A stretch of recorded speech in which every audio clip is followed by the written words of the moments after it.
I got married at 20 years old, and my husband and I were actually getting ready to have our first child 2 weeks after the wedding.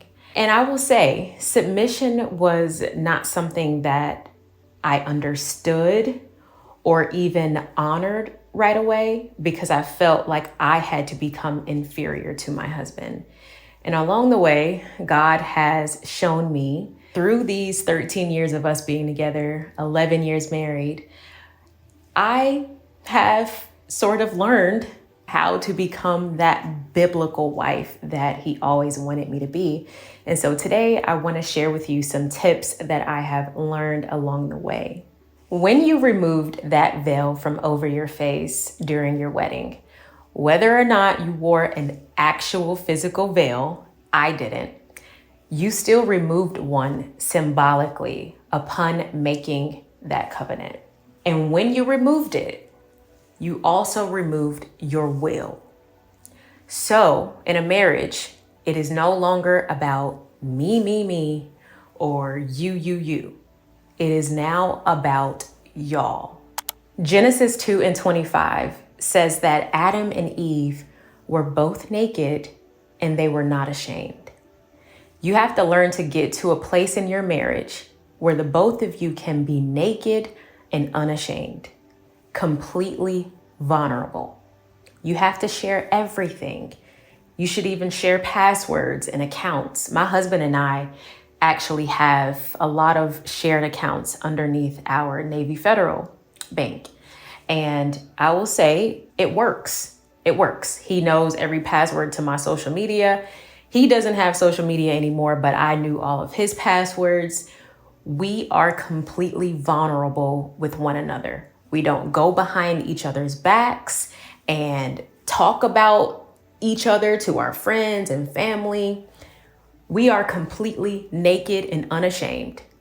Do not bring anybody into your marriage, okay? That is a covenant between the two of you and God. And you also have to learn to let your guard down when it comes to being that godly, open wife with your husband. Let your guard down. He's not out to kill you. You're not out to get him.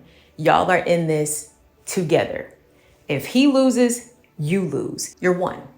So live as that. Tip number 2, learn to be the crown of your husband. Proverbs 12:4 says an excellent wife is the crown of her husband, but she who causes shame is like rottenness to his bones. When you look at your husband, you need to see Christ. The marriage is a picture of Christ and the bride coming together in a marriage under a covenant. And when you see him, you should honor him like you would honor Christ. Revere him. Don't berate him. Build him up. Don't break him down. Don't embarrass him, especially not in front of anybody else. And do not scold him. Because when you do those things, you become like a parasite in his body that eats away at his manhood. And one thing you don't want to do is break down a man's manhood. You need to protect his manhood at all costs, because when you break him down in that area, you allow him to lose confidence in his ability to carry you and your family. And if the man is the head of the household, you breaking him down is not going to give him the confidence to carry y'all like he is supposed to do. Now, that word excellent in that verse, that an excellent wife is the crown of her husband, excellent in Hebrew actually means strength. So as the biblical woman of the household, you are supposed to be a strong, virtuous woman. You know, it's interesting because the word that God uses when he creates woman, first of all, he puts Adam in a deep sleep. We don't know how long Adam was asleep. But we can imagine that God was spending a lot of time on the woman, because The word that he uses when he makes Eve in Genesis 2:22 is the Hebrew word for built. So God built woman, but the Hebrew word that he uses for Adam is made and formed. So he formed man, he made man, but he built woman.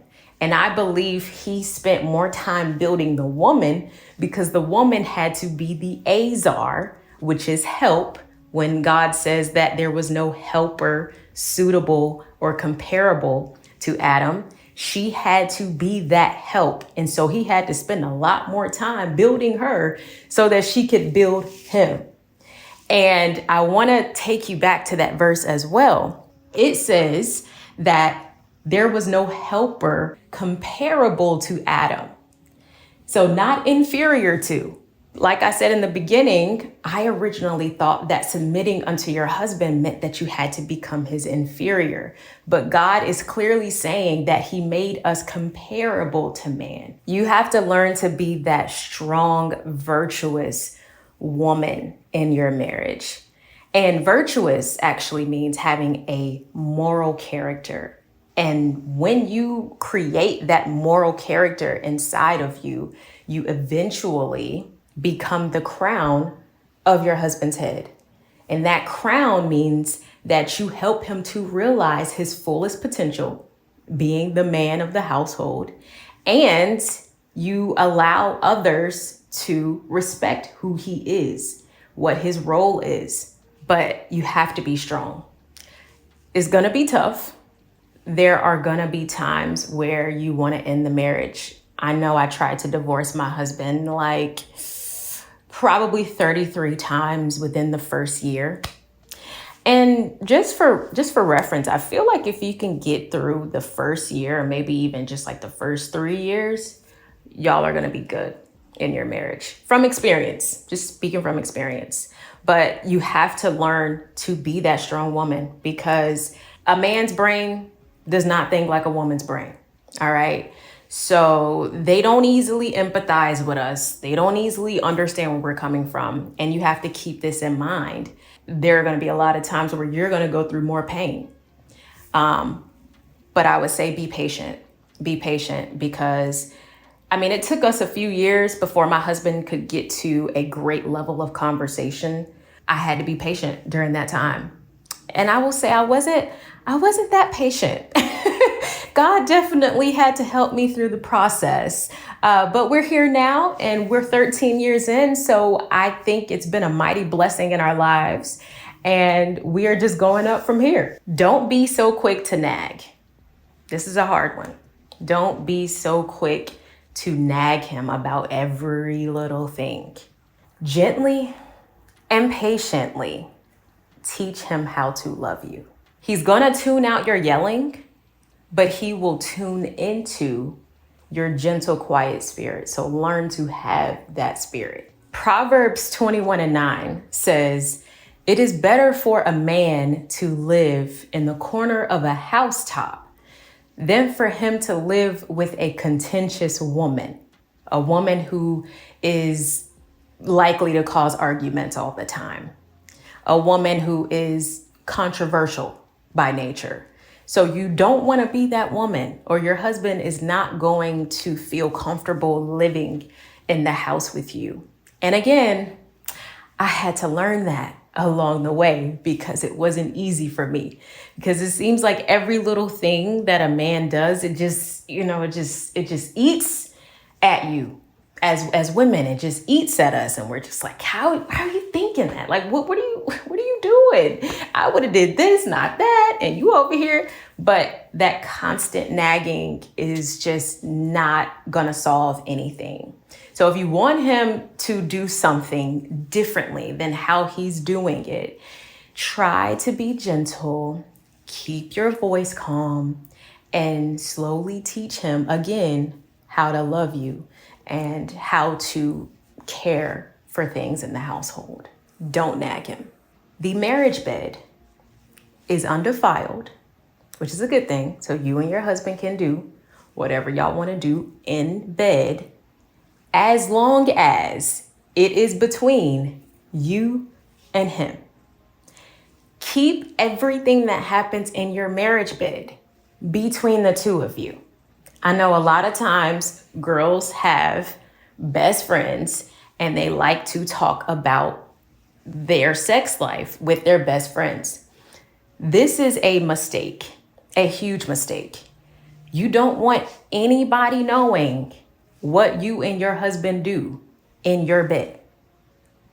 Because the moment you start bringing other people into your relationship and into your marriage bed, things start to turn sideways. So keep that private, this little private area between you and him that God has blessed you with, and y'all gonna be good. Try to find something that you can admire about your man.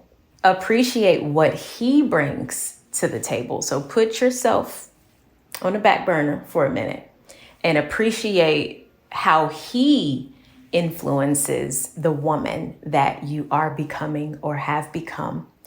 And allow that to be the reason that you continually fall in love with him over and over and over again.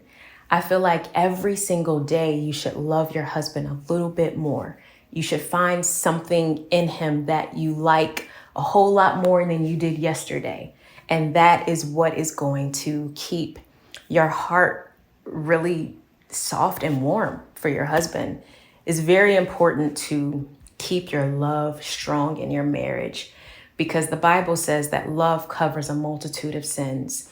And when your love is strong in your marriage, I'm telling y'all, you can get through anything. You can conquer anything together. Always use manners when you speak to each other. Say please and thank you. Instead of saying, get me that over there, say, please, may you hand me that, babe, or something along those lines. Just because y'all are living together doesn't mean the respect goes out the window. Again, it's not going to be comfortable if you're living in a house with someone that doesn't respect you or is always ready for an argument. And the lack of manners can produce arguments. So respect your man, help him to respect you. Lastly, pray for your marriage as often as you possibly can. Pray that what God puts together, let no man break it asunder. Pray that the two of you will always have eyes for one another, that y'all will learn to empathize with each other and place each other in each other's shoes, which is very important for conversations to go well. And pray that in patience and gentleness, the two of you will learn to grow the marriage stronger, healthier, and closer. I pray for your marriages. I pray for your marriages. It is important that we stand for marriage, because we are living in a time now where marriage is not seen as something to be honored anymore. Marriage has always been one of God's greatest gifts. He loves marriage because marriage actually shows the man and woman coming together represent God's image. In fact, the Hebrew word for woman and man is ish and isha. Man is ish and the woman is isha. And what's interesting is that the Hebrew names are broken down into certain letters, right? And so they look almost the exact same, but there are a few letters that are different. The letters that are the same in Ish and Isha, you get the word for fire. And then when you separate the letters that are different in Ish and Isha, it spells out the name Yah, as in God.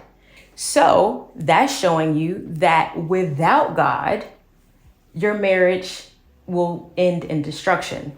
With God, your marriage will end in success. I thought that that was really amazing when I first learned about it, and it definitely made me look at marriage differently. I pray that this message brought you clarity to the role of the wife biblically. Subscribe if you haven't already, if you want to see more videos like this. And let me know in the comments down below what your experience is with marriage, or even if you aspire to be married, let me know what you are looking forward to as you are on a hunt for your man in God, your godly man.